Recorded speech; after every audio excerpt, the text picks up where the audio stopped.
So I'm doing problem 4 from homework 4.2. In the problem we have a free charge located at the center of a spherical shell with inner radius A and outer radius B. And the shell is made of some dielectric material, and its permittivity is given by K, which is a constant, times R. Our goals for the problem are to find the electric displacement, which we will do using Gauss's law for dielectrics. Then we need to find the electric field, which we can do from the electric displacement. And then we have to find the bound charges, and to do that we'll have to find the polarization from the electric field. So first we need to find the electric displacement. So Q at the center of our spherical shell is the only free charge in this problem. And since the dielectric constant is only going to depend on this, it's going to be constant everywhere. So now we can use Gauss's law for dielectrics to find it. So our free charge enclosed is simply going to be Q. We know that our electric displacement is in the radial direction, and we know that the area of the spherical shell is 4 pi r squared, also in the radial direction.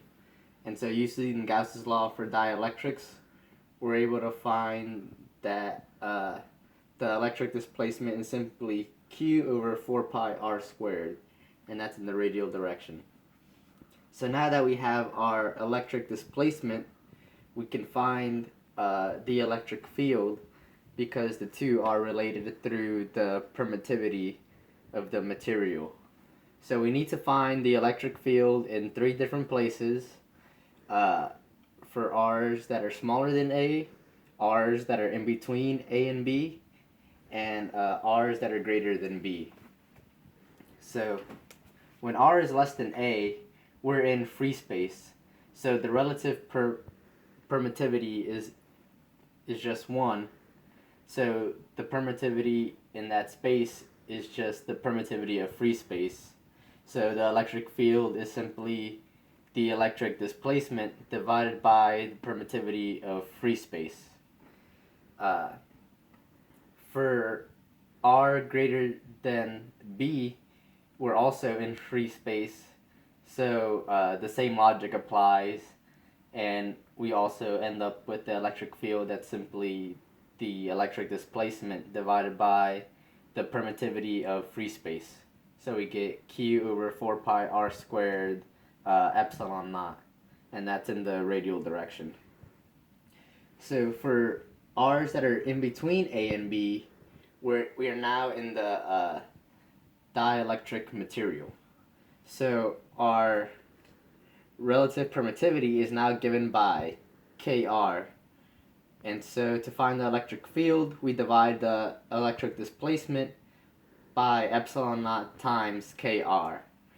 And so when we do this, we end up getting an electric field that is Q over 4 pi Kr cubed epsilon naught.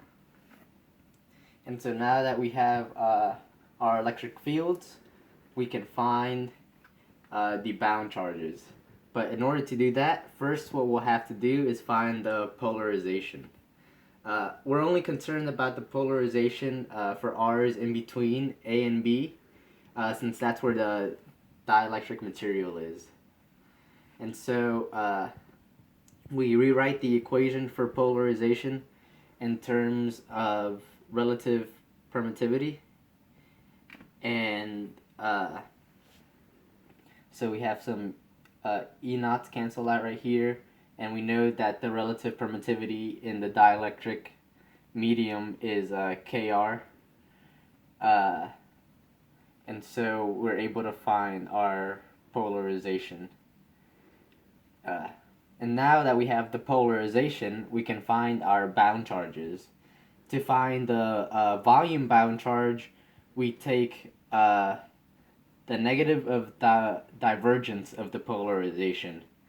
And when we do this in spherical coordinates, we have to remember to multiply by r squared before deriving with respect to r, and then afterwards we multiply by 1 over negative 1 over r squared, and we end up with a volume bound charge of negative q over 4 pi kr to the fourth.